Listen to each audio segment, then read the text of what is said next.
Dia ngomong, puntennya bilih ka ambe. Sampai sekarang saya masih kerekam suaranya.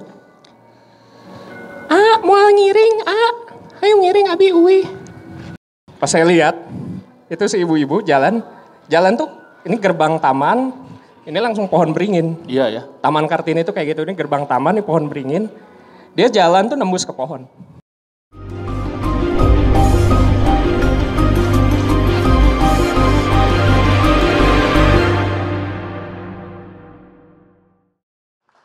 Halo Kak Juna, selamat malam. Silakan Kak sambil duduk. Oke, Kak Cipi sudah bergabung bersama Kak Juna. Ada Kak Juna di sini. Gimana kabarnya Kak Juna? Nih, mic-nya punten, Kang Agus. Ngomong-ngomong nggak ada mic-nya. Nih, jadi nggak kedengeran. Gimana mau kedengeran? Punten. Dinanya Kak dibawa ke dalam facility-nya. Cek. Oke, ada suaranya ya. Ya. Gimana kabarnya Kak Juna? Baik. Jadi Kak Juna ini telah mengirimkan cerita horor ya Kak Juna ya? Iya betul. Sambil diajak dong Kak teman-teman yang di rumah untuk kirim cerita horornya nih. Seperti Kak Juna. Buat yang lagi nonton, Ya. yang lagi nyimak live-nya Studio Family Karaoke. Kalau emang punya pengalaman horor daripada dipendam sendiri, Ya. daripada disimpan sendiri, takut sendiri. Betul. Mending DM-in aja ke Studio Family Karaoke karena kalian ada kesempatan diundang ke sini dan juga dapat hadiah. Oke Kak Juna. Jadi Kak Juna tadi sesuai judul ya, Rumah Iya. Berhantu Iya. ya. Gimana Kak Juna awal kisahnya nih Kak Juna dari cerita Rumah Berhantu ini?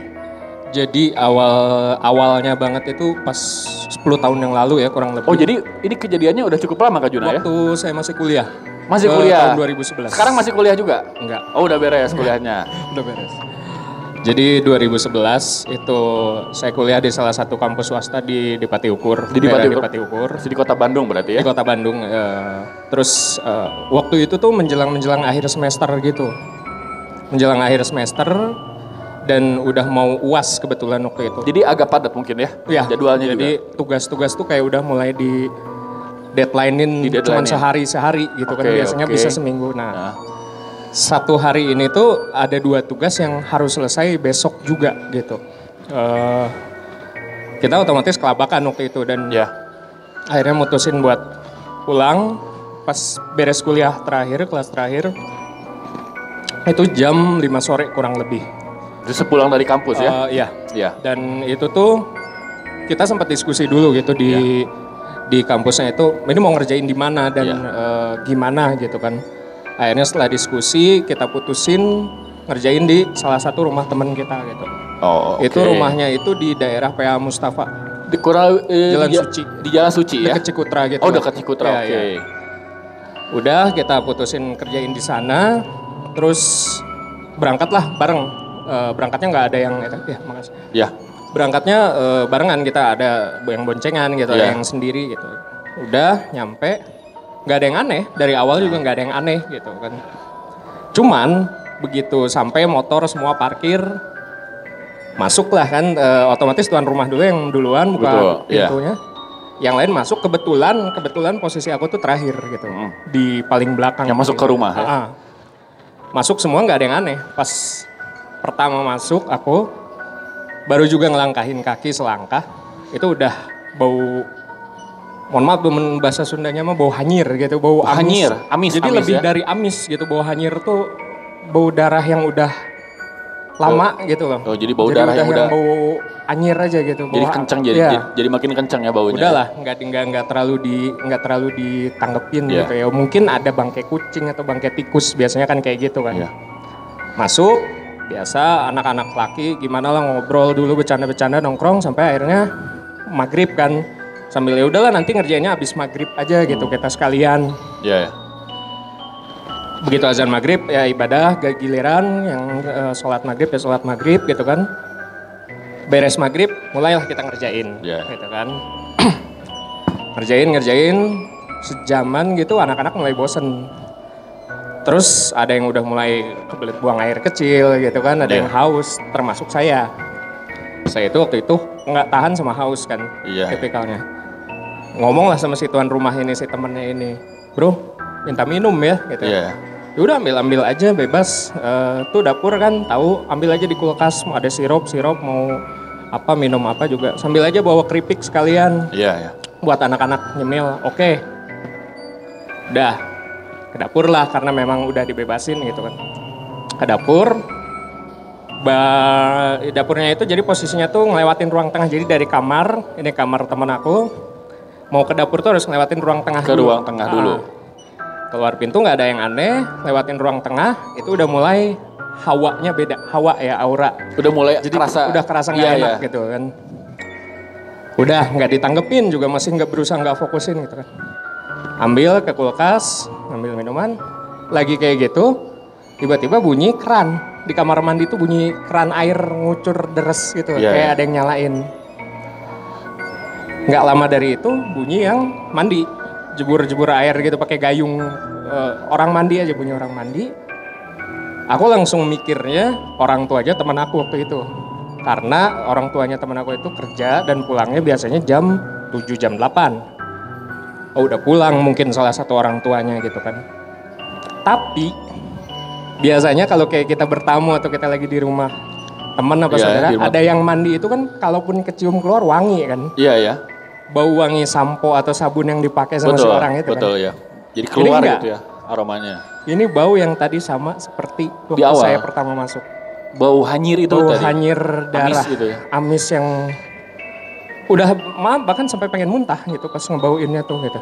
Karena udah bau yang kayak bangkai kayak. Ini posisinya masih diambil minuman dan cemilan tadi sampai ya. sampai terdiam gitu berapa detik gitu. Karena dapur sama kamar mandi itu deket gitu. Iya, iya. Nah beres itu bukan beres selama itu sempat diem dulu gitu kan. Ini apa gitu kan? Udahlah langsung berpikiran oh ya udah ini penghuni sini rumah temen aku yang memang pengen mengenalkan dirinya. Ya. Ditambah juga tadi mulai kerasa aura yang berbeda Nah mungkin itu ya. dari yang pas ngelewatin ruang tengah itu udah auranya udah Iya, iya. beda kita kalau emang ada gitu kan. Udah aku pikir cuman berhenti cukup sampai di situ gitu kan. Ngambil udahlah mau langsung balik gitu kan. Iya. Balik lagi aja ke kamar ke anak-anak. Yang lebih ininya dari dalam kamar mandi itu dia ngomong, puntennya bilih ka ambe bahasa Sunda itu ya. Aduh. Maaf ya, Mas maaf ya kalau kebauan bau saya. Itu bisik-bisik bentuk. Enggak, jadi suara orang dari kamar mandi Iya. bergema, Iya. itu kedengar sama saya. Kedengar. Kayak orang ngomong dari dalam Iya, kamar iya, mandi. iya, iya. Nah kayak gitu. Puntennya bilih ka ambe bau abi. Aduh. Maaf ya kalau kecium bau saya. Nggak dijawab tuh. Bener-bener itu tuh yang kalau orang awalnya dulu nggak percaya gitu katanya kalau ada yang gitu Ya. ngajak ngobrol kita kayak gagu gitu. Iya. Ini beneran kerasa gitu. Mau jawab iya nggak apa-apa nggak bisa. Gak bisa. Mau teriak karena udah biasa dari kecil. Nah kebetulan tuh saya dari kecil memang sudah terbiasa sama yang gitu. Oh. Dibilang indigo bukan, dibilang indra keenam bukan, tapi merekanya sendiri gitu. Kalau indigo atau indra keenam kan terlalu ini mungkin ya orang mikirnya oh bisa nyembunyi Iya, iya, bisa iya. ini enggak. Kalau Lebih ini luas memang mungkin ya. kayak terbuka aja ada gerbang Iya. yang nggak berjarak sama aku gitu. Nah udahlah nggak dijawab, jalan aja fokus balik lagi ke kamar singkat ceritanya tuh. Baru berapa langkah lagi mau deket ke kamar teman aku itu, salah satu temen aku dari kamar itu bilang, woi, iya naon bau hanyir kieu gitu kan. Iya. Ini apa nih mendadak bau hanyir gini gitu kan. Malam-malam siapa yang motong ayam gitu kan, siapa yang motong daging, motong binatang gitu. Si teman itu udah ngeh gitu kan, si teman aku yang punya rumah. Udahlah jangan diomongin, yuk fokus aja ngerjain tugas. Nah udah singkat cerita, ternyata bukan cuman saya aja yang ngerasain gitu kan. Ada juga teman yang lain. Teman lain gitu yang diberi tanda oleh si makhluk itu. Iya, iya. Udah beres, ngerjain tugas singkat cerita jam 11 malam kita beres tuh. Iya. Jam 11 malam beres, pulang lah bukan memaksakan, kita pulang aja akhirnya pulang, memutuskan pulang. Aku itu kebetulan disuruh sama teman aku itu nginep, karena posisi rumah waktu itu paling jauh, di Cimahi. Sedangkan rumah temannya di... Teman-teman ya di daerah situ semua, ada yang Dago, ada yang Dari Jalan Sadang Suci Serang, tadi ya? daerah situ, deket daerah kampus semua gitu kan. Si teman aku ini ngomong gitu, udahlah nginep di sini aja bro gitu kan. Enggak lah pulang aja. Nggak enak juga sama orang tua nggak bilang nginep. Iya. Karena aku kalau emang mau nginep yang nginep gitu. Iya. nggak bawa baju juga buat Iya. besok ke ngampus. Pulang singkat cerita dianterin sampai perempatan Cikutra itu, perempatan Cikutra, yang atau iya, iya. mau nyegat angkot yang jurusan Cicaheum Ciroyom. Udah 20 menitan nunggu ada angkot itu lewat, dicegat langsung kan. Itu jam berapa tuh Kak? Posisi 11 Pulang 11 kurang ya menjelang jam 11 lah itu kan. cukup malam juga berarti ya? Udah mulai larut malam. Iya udah mulai. Di belakang aku itu posisinya pos polisi. Pos polisi yang udah nggak kepake, tapi sekarang udah dibangun lagi sih kalau yang orang Bandung tahu, udah difungsikan lagi. Nah, terus baru juga mau jalan, tahu-tahu ada yang ngegebrak angkot gitu kan. Ada yang ngegebrak angkot, tapi suaranya lembut, perempuan. Pak, kiri, berhenti gitu ya. Iya, iya. Saya mau naik gitu. Oh iya ya Neng, naik. Begitu naik ditanya kan sama supirnya, turun di mana Neng gitu kan. Iya. Di Sabuga ya gitu kan. Dia mau minta turun di Sabuga intinya. Si perempuan itu. Dan duduk di belakang di paling pojok posisinya tuh. Itu tuh udah juga ada bau aneh gitu. Wangi tapi bukan melati. Kalau bau melati kita otomatis curiga dong yang begitu kan. Wangi aja gitu. Wangi yang entah parfum apa gitu. Jalan singkat cerita lewat perempatan Simpang Dago menjelang ke Sabuga. Begitu pintu masuk Sabuga supirnya nanya dong.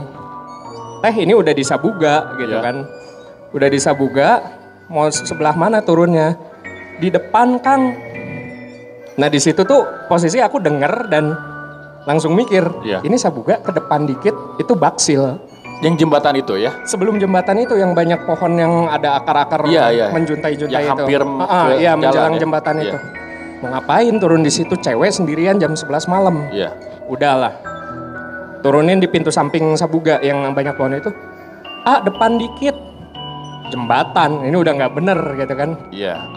Apa memang kosan atau rumahnya deket jembatan? Tapi kan nggak mungkin ya. Ditambah juga cerita-cerita dari masyarakat. Iya, urban legend Bandung itu kan daerah juga, situ. ya? Iya, betul. Kiri. Sampai akhirnya tepat pas di jembatannya itu kiri. Berhenti dong. 5 detik, 10 detik kita nungguin. Si supirnya nungguin gitu kan. Supirnya tuh mulai ngereret ke saya kayak gini. Kemananya si Neng gitu. Nate turun-turun gitu kan. Kenapa nggak turun-turun si Neng yang tadi gitu. Saya juga udah mulai sampai merinding. Iya. Nengok ke belakang kita berdua akhirnya mutusin. Nggak ada. Si cewek yang tadi nggak ada. Pamit mau minta turun di nggak ada. jembatan itu nggak ada. Nggak ada. Udah, saya cuma ngomong langsung supir, Pak jalan langsung. Jalan langsung nggak usah mikir apa-apa, nggak usah ngomong apa-apa, jalan. Baru juga masukin gigi, mau ngegas. Ini posisi kan ini saya, ini supir gitu kan. Kalau di angkot tuh. Dari tengah sini tuh jelas banget. Sampai sekarang saya masih kerekam suaranya. Mau ngiring, ayo ngiring abi uwi. Sangat jelas. Sambil ketawa. Ya ketawanya yang kayak gitu kan. Iya pasti. Dan nggak ada, tapi wujudnya nggak ada gitu. Dia cuma nanya ke saya, ke arah kuping saya, mau ngiring? Terus ketawa nenek-nenek. Udah lah, jalan. Ngeri itu. Angkot itu jalan dan sampailah di tujuan di Pajajaran. Saya ganti angkot lagi, mesti ganti angkot lagi karena nggak bawa kendaraan sendiri. Iya. Yang ke arah Cimahi. Ke arah Cimahi. Saya turun deket posisinya yang pintu masuk kuburan Pandu. Di deket kuburan Pandu itu sepi, tukang gorengan satu sama tukang rokok satu dan udah mau tutup mereka gitu. Iya. Jalan, nunggu angkot, adalah angkot lewat. Tiba-tiba ada ibu-ibu pakai kebaya gitu kan. Terus ya bukan lusuh ya, sederhana lah gitu. Iya. Punten, mau nanya, maaf mau nanya katanya. Kalau ke Padalarang naik apa? Oh bareng aja Bu, saya juga mau ke arah sana gitu kan. Naik yang Cimahian. Oh iya, ada pas banget nggak lama itu kebetulan angkot lewat. Naiklah saya kan, duduk belakang. Saya tanya ke ibu itu gitu kan. Ibu mau kemana Padalarangnya? Itu anak saya sakit di sana. Di Padalarang tujuannya si ibu katanya itu. Anaknya di Padalarang sakit dan ibu-ibu itu umur 40 atau 50-an kalau nggak salah. Udah kayak gitu, jalan, singkat cerita jalan.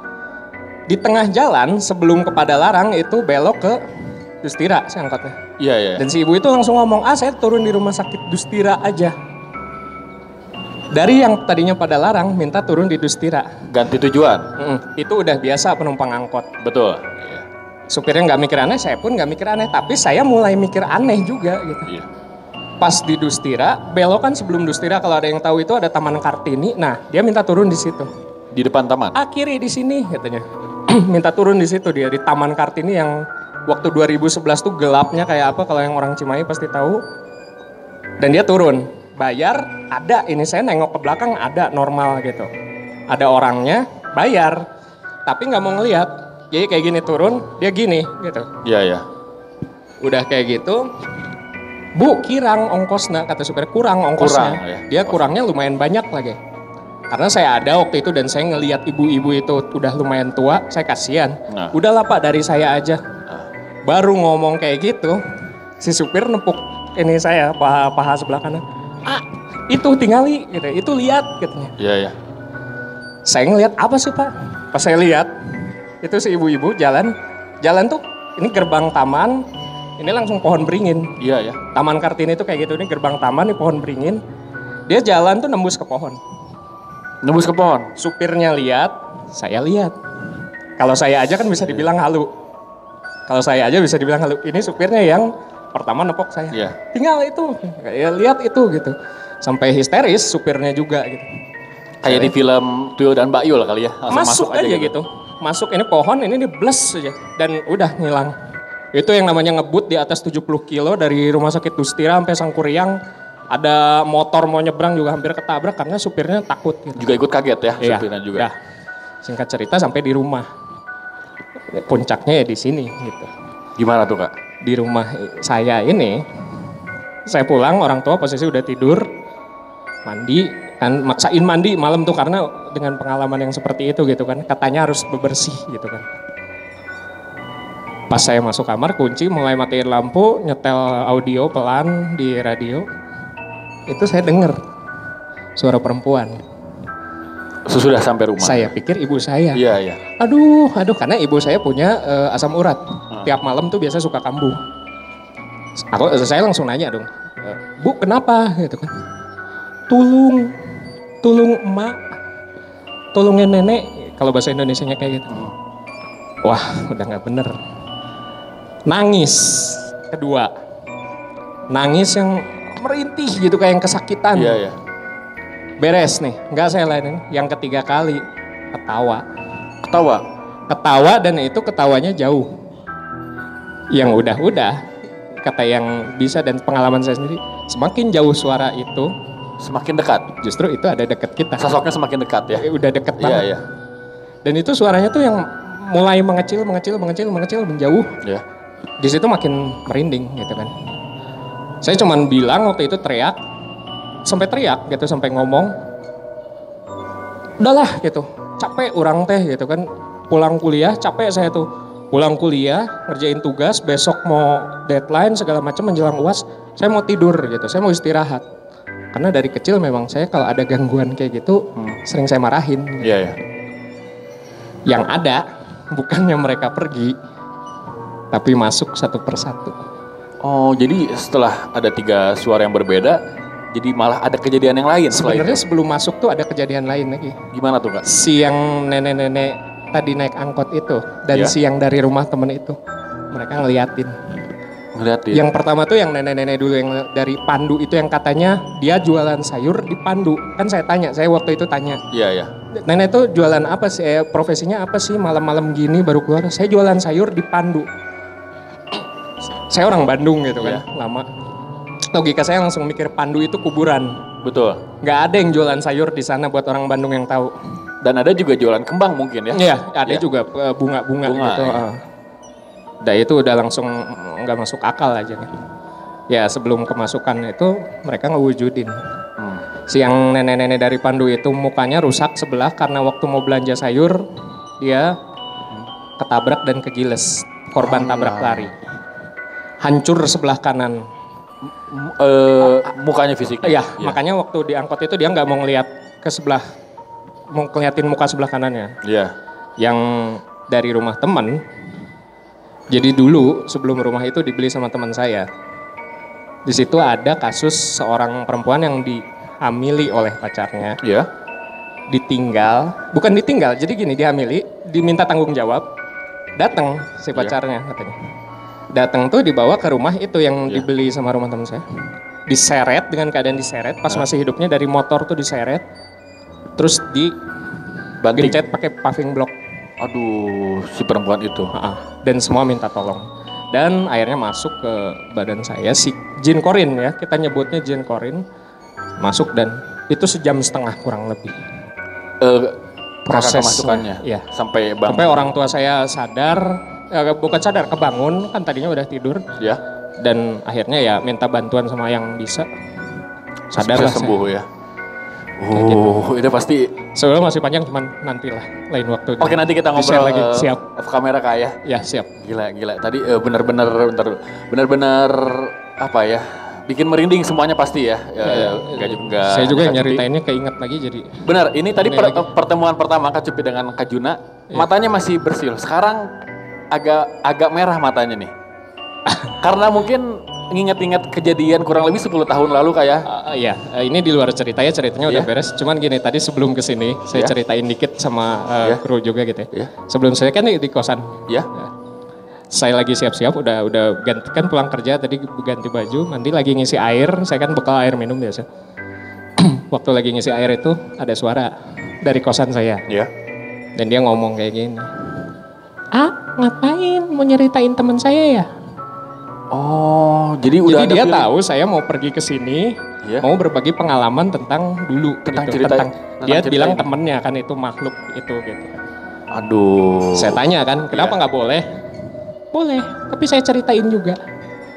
Kalau saya nggak diceritain, saya masukin kamu nanti malam. Kayak gitu. Makanya ini saya kayak ketitipan pesan. Ya, kita juga doakan supaya Kak Juna sepulang dari sini nggak ada hal-hal yang aneh-aneh ya Kak ya. Amin. 10 tahun juga masih sangat jelas buat Kak Juna juga. Tadi sampai juga suara sedetail apapun masih sangat jelas di kuping Kak Juna juga sampai sekarang masih terus teringat juga. Kak Juna, aduh jujur juga kru di sini juga pada merinding ya, pada terdiam dengar cerita dari Kak Juna. Kak Juna ini ada tradisi yang kita lanjutkan dari season pertama nih. Ada kata-kata bijak dari kru cerita Alas Tukar nih. Siap. Coba kata-kata bijaknya. Dilempar nih. Oke nih Kak Juna, ini ada mungkin pesan ya atau kata-kata bijak dari kru cerita Alas Tukar buat teman-teman di rumah juga ya. Hal-hal gaib dan di luar nalar terkadang bisa saja terjadi dimanapun dan kapanpun. Usahakan tetap tenang dan selalu dekatkan diri terhadap Tuhan agar kita selalu terlindungi. Betul. Itu merupakan pesan-pesan atau kata-kata bijak nih. Saya ada juga sih satu lagi. Oh ada dari Kak Juna, silakan untuk teman-teman mungkin yang nonton. Bukan pesan atau kata bijak. Mungkin sambil diminum dulu Kak Juna, biar lebih siap. tenang Kak Junanya. Boleh dibuka dulu ya ini. Boleh nggak apa-apa Kak Juna. Jangan dibuang tapi Kak Juna. Ya tadi kita juga udah dengar nih cerita dari Kak Juna. Kalau Kak Cepi sendiri juga pasti ya, yang namanya kejadian udah 10 tahun atau 15 tahun ke belakang, apalagi kejadian mistis ya, pastinya nggak bisa lupa. Betul. Tadi Kak Juna ada pesan-pesan dari Kak Juna? Jadi intinya gini, prinsipnya sih gini, kayak kalau manusia tuh kayak sama mantan aja gitu loh. Biarkan mereka hidup dengan kehidupan mereka sendiri. Iya. Kita jangan ngusik. Tapi saat kita diusik juga kita bilang, kita nggak mau diusik sama mereka. Kayak gitu, intinya jangan saling mengusik. Betul. Kayak sama mantan juga kan, kita nggak mau ngusik kehidupan mereka, tapi jangan biarkan juga mereka ngusik kehidupan kita. Gitu. Betul, karena ada kehidupan lain ya di saat luar. Mereka berusaha mengusik, kita berhak untuk menolak gitu. Betul. Aduh. Kita masih merinding nih Kak Cepi jujur. Iya sih. Saya keinget yang pesan yang tadi yang di kosan saya justru. Yang 10 menit tadi yang sih. Yang minta diceritain. Karena sampai tadi di sini pun saya ke WC, dia ngingetin lagi gitu untuk saya nyeritain ini gitu. Ini percaya di luar percaya atau enggak ya? Saya tadi kan izin ke WC pas lagi nunggu. Betul. Si makhluk itu, si teteh itu ngingetin lagi ke saya. Pakai bahasa Sunda, omatnya ceritakan engke saya. Aduh, jangan atuh Kak, saya jadi takut nih. Ya gitu. Oke, jadi begitulah cerita Kak Juna yang awalnya dari rumah teman ya, mengerjakan tugas. Akhirnya pada malam itu berkelanjutan sampai beres-beres jam 2:30, jam 3 mungkin ya, subuh jam ya. Jam 3 ke setengah 4 udah mau azan awal itu. Iya, yang pastinya pengalaman tersendiri juga yang sampai saat ini nggak bisa dilupain. Oke, dan Kak Juna ada sedikit oleh-oleh nih untuk Kak Juna dari kru cerita Alas Tukar. Punten Kang Eri. Thank you Kang Eri. Silakan diterima Kak Juna ya, nanti di dalamnya ada produk dari Studio Family Karaoke juga. Siap. Punten Kak Juna diterima. Ya, terima kasih banyak buat Studio Family Karaoke. Oke, tapi Kak Juna nggak hanya itu, Ya. kita akan berikan hadiah lain untuk Kak Juna. Oke. Yaitu memutarkan 1 kali stukar Lucky Wheel untuk Kak Juna. Mudah-mudahan juga sedikit menghibur buat Kak Juna ya. Siap. Ditaruh dulu Kak Juna. Boleh, ya. Oke teman-teman. Jadi kita berikan satu kali kesempatan memutarkan stukar Lucky Wheel untuk Kak Juna. Oke? Oke. Kak Juna mau Kak Jupi puterin? Coba muter sendiri boleh? Di sebelah sini Kak Juna. Mohon maaf ini lagunya Warkop DKI biar lebih asoy. Oke. Kak Juna agak kenceng aja muternya ya. Oke. Kak Juna, oke. Kita berikan kesempatan memutarkan stukar Lucky Wheel untuk Kak Juna. 3, 2, 1. Silakan Kak Juna. Yes. Kak Juna mendapatkan voucher God Beef. Di sebelah sini Ya, Kak Juna, maaf. Sambil berdiri aja. Kak Juna mendapatkan voucher God Beef. Nanti mungkin kita tambahkan hadiahnya ya di belakang kamera. Oke Kak Juna. Ya. Kak Juna diterima dulu hadiahnya. Oke, nanti juga Terima ditambah. kasih banyak buat Studio Family Karaoke atas kesempatan yang ngundang saya jadi narasumber dan bingkisannya. Oke, thank you Kak Juna. Mungkin nanti diajak lagi dong Kak Juna teman-teman di rumah untuk kirim Iya, cerita lagi. sekali lagi buat yang lagi nonton live Instagram ini, Yes. buat yang punya pengalaman kayak saya tadi atau kayak yang sebelum-sebelumnya pengalaman gaib, pengalaman mistis, yang pengalaman patah hati ya, boleh di-share daripada dipendam sendiri, trauma sendiri, takut sendiri, di DM aja ke Instagramnya Studio Family Karaoke karena ada kesempatan buat diundang dan menangin banyak hadiah. Oke, Kak Juna ini juga merupakan kita langsung aja kasih ya voucher God Beef senilai 50.000. Oke. Thank you juga buat God Beef ya. Juga buat God Beef dan juga Studio Family Karaoke. Halo, cek. Iya. Thank you buat God Beef sama Studio Family Karaoke ya sekali lagi. Oke, tepuk Terima tangan kasih dulu banyak. buat Kak Juna. Kita di foto dulu Kak Juna sebagai dokumentasi Boleh, boleh. ya. Diginiin aja hadiahnya, maaf. Oke, berikan tepuk tangan yang meriah untuk Kak Juna. Thank you Kak Juna ya. Oke, thank you Kak Juna. Silakan.